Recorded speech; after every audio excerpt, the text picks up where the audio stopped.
In a 2D world, the best a manufacturing engineer can do is provide zone callouts. For example, install a bracket referring to zone B4.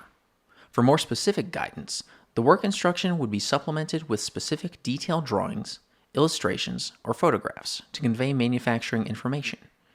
All of this goes away with SAP S/4HANA Manufacturing for Production Engineering and Operations. We leverage the engineering 3D model for work instruction authoring by utilizing the following tools for enhanced operational clarity.